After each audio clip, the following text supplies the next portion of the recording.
Hello दोस्तों, तो कैसे हो? उम्मीद करते हैं कि आप लोग ठीक होइएगा। आज हम आपको बताने वाले हैं रूट का गुना और भाग कैसे करते हैं। ठीक है। और रूट का जोड़ घटाव का वीडियो अगर नहीं देखे हैं तो इसको डिस्क्रिप्शन में लिंक है, वहाँ से जा करके आप देख सकते हैं। ठीक है। तो चलिए वीडियो को शुरू करते हैं। गुना कैसे किया जाता है रूट को। आप यहाँ पर देख रहे हैं √2। ठीक है। गुना का चिन्ह है, √2 है। तो 2 में 2 से गुना करेंगे तो कितना होगा? तो रूट अंदर कितना 4 होगा। ठीक है ना। और एक तरीका से आप भी ऐसे लिख सकते हैं। ठीक है ना। जैसे कि रूट यहाँ पर दे दीजिएगा, 1 2 ये है, गुने 2 देंगे तो कितना हो जाएगा? Root under 4। ठीक है ना। अब इस तरह से वो निकाला जाता है। इसको गुना कर लीजिए तब, चाहे इसका आप वर्गमूल के रूप में निकालिए तब। तो इसको अगर मान लेते हैं कि इस तरह से विस्तारित पर लिखा जाएगा तो इसमें से 1 2 बाहर निकाला जाता है, तो इसका मतलब इसका आंसर कितना होगा? 2 होगा। ठीक है ना। आप ऐसे भी करके लिख सकते हैं, या तो आप इस तरह से भी लिखिए, या तो आप कैसे कर सकते हैं, इसका वर्गमूल निकाल करके है ना, तो आप इस तरह से दे सकते हैं। ठीक है। तो चलिए देखते हैं अगला प्रश्न। यहाँ पर 2 है, यहाँ पर √2 है, गुना का चिन्ह है, 3 है और √2 है। तो इसको गुना कैसे करेंगे? तो सबसे पहले तो बाहर बाहर वाला को आपको गुना करना पड़ेगा। इसको गुना कीजिएगा। ठीक है ना। तो 3 गुना कितना होगा? 6 होगा। ठीक। उसके बाद फिर रूट को डालिएगा। इसमें से अगर पहले इसको गुना कर लीजिए तब, या तो इसको आप ऐसे 2 गुने 2 लिखिए तब। ठीक है ना। अब इसको ऐसे यहाँ पर 6 के 6 लिख लीजिएगा। इसमें से 1 2 के बाहर किया जाता है। ठीक है ना। ऐसे तो कितना होगा? 6 दूना 12, इसका आंसर 12 होगा। ठीक है ना। या तो आप वैसे भी लिख सकते थे, जैसे कि यहाँ पर 2 में 2 से गुना कर लिए तो रूट अंडर यहाँ पर 4 दे दीजिए, और जिस तरह से यहाँ पर इसको वर्गमूल के रूप में निकाले हैं उसी तरह विस्तारित रूप लिख करके उसको कर लीजिए, या डायरेक्ट यहाँ पर दे दीजिए, उससे कोई दिक्कत होने वाला नहीं है। ठीक है ना। तो चलिए अगला प्रश्न को देखते हैं। यहाँ पर 3 है और यहाँ पर 2 है। बाहर बाहर कितना है? 2 है, और यहाँ पर 4 है, यहाँ पर 4 है। ठीक है ना।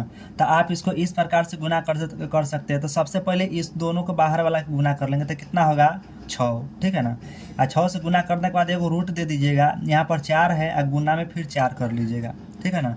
तो बराबर कितना हो जाएगा? 6 रूट यहाँ पर 16 हो जाएगा। ठीक ना। तो यहाँ पर कैसे कीजिएगा? 6 को 6 लिख लीजिएगा। यहाँ पर 6 इसका विस्तारित रूप तो फिर 4 गुना 4 ही होगा, जैसे ये ऐसे लिखते हैं। ठीक है ना। तो इसी प्रकार से ये वो 4 किस में से बाहर निकाल लिया जाएगा। तो कितना हो जाएगा? 6 चौक 24। ठीक है ना। या तो आप ऐसे भी लिख सकते हैं, जैसे कि यहाँ पर एक और तरीका हम बता रहे हैं। यहाँ पर कितना है? 4 है। ठीक है ना। और यहाँ पर भी 4 है, तो इसका वर्गमूल निकालेंगे तो कितना होगा? 3। और गुना का चिन्ह यहाँ पर दे दीजिएगा 2, 3 गुने 2। ठीक है। फिर यहाँ पर गुना का चिन्ह है तो गुने का चिन्ह दे दीजिएगा। फिर यहाँ पर 2 है और फिर इसका भी अगर वर्गमूल निकालेंगे तो कितना होगा? तो 2 होगा। तो इस सारे चीज़ का आप गुना कर लीजिए तो कितना होगा? 3 दूना 6, 6 दूना 12, 12 दूना 24। चाहे तो आप इस प्रकार से भी लिख सकते हैं। ठीक है ना। जैसे आपको अच्छा लगे उस तरह से आप इसको निकाल लीजिए। अगला प्रश्न यह है, देखिए यहाँ पर 4 है, यहाँ पर कितना है? 3 है।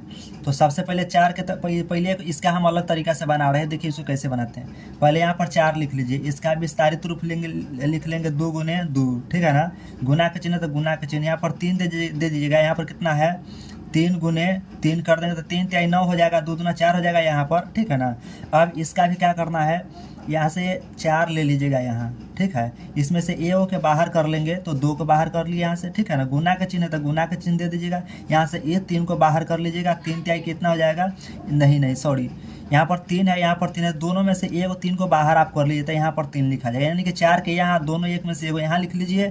ठीक है। 3 को यहाँ, इस दोनों 3 में से एगो यहाँ, यानी कि इसको गुना करें तो कितना होगा? 4 दूना हो जाएगा 8। ठीक है ना। फिर गुना का चिन्ह है, 3 3 कितना हो जाएगा? 9। ठीक है ना। तो 9 8 कितना हो जाएगा? टोटल 72 होगा। ठीक है ना। यही आपका आंसर होगा। तो इस तरह से भी आप इसको गुना कर सकते हैं। ठीक है ना। चलिए अगला प्रश्न को देखते हैं। यहाँ पर 2 है तो 2 में पहले इसको बाहर बाहर गुना करिए। 2 से इसको गुना कीजिए, इसको। ठीक है ना। 3 दूना कितना होगा? 6, और 6 दूना कितना? 12। तो यहाँ पर 12 लिखिएगा। ठीक है ना। अब रूट अंदर वाला के रूट अंदर सीधा ऐसे खींच कर लीजिए। ठीक है ना।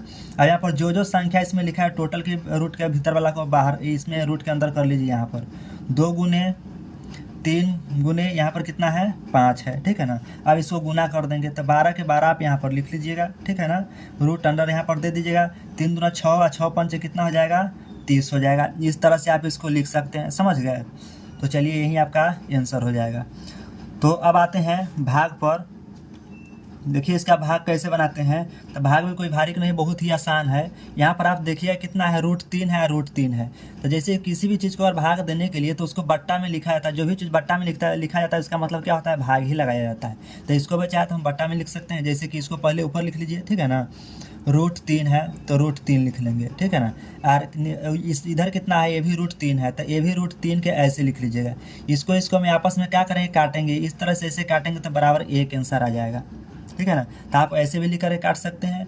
अगला यह है, देखिए तो इसको क्या लिखिएगा, इसको भी बट्टा में उसी तरह से लिखिएगा, या तो आप इसको ऐसे भी काट सकते हैं। बच गया इधर 2, तो यहाँ पर 2 आंसर हो जाएगा। या तो आप इसको इस तरीक़ा से बना सकते हैं, है ना।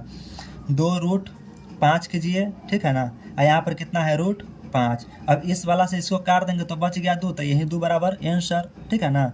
देखिए कितना आसान है भाग। यहाँ से 4 है, 7 है, तो इसको भी पहले ऊपर लिख लीजिएगा 4√7, बट्टा में कर लीजिएगा 2√7, ठीक है ना। अब इस 7 से ये 7 को काट दीजिए, और 2 के पर 2 पढ़ेंगे तो 2 दूना 4 हो जाएगा, तो यानी कि कितना होगा, ये 2 आंसर हो जाएगा, ठीक है ना। कोई भारी चीज़ नहीं, बहुत ही आसान है। देखिए यहाँ पर कितना है, 4 है, और यहाँ पर 2 है, ठीक है ना। तो आप इसको ऐसे भी लिख सकते हैं। देखिए 4√12, ठीक है। और यहाँ पर कितना है, 2√3। तो 3 को पढ़ा, 4 को पढ़ेंगे, रूट है तो रूटे लगा करके पढ़ना पड़ेगा। यानी कि आपको रूट ऐसे 4 से करना पड़ेगा। 4 3 चौका 12 तब कटेगा। यहाँ से कितना करना पड़ेगा, 2 से कटना पड़ेगा इसको। तो 2 दूना 4, तो यानी कि आपको इसको ऐसे लिख सकते हैं, 2√4, ठीक है ना। ऐसे इसको आप वर्गमूल भी निकाल ले सकते हैं, उसके लिए कोई दिक्कत नहीं है। 2 गुना 2 कर सकते हैं, ठीक है, तो वो भी सही हो जाएगा, उससे कोई दिक्कत नहीं होने वाला है। या तो एक और आप इसको विस्तारित रूप भी लिख सकते हैं, ठीक है। ये हम आपके होमवर्क के लिए दिए हैं, इसको आप बना करके आप कमेंट बॉक्स में लिखिए, इसका आंसर हम लाइक करके चेक कर देंगे, ठीक है। तो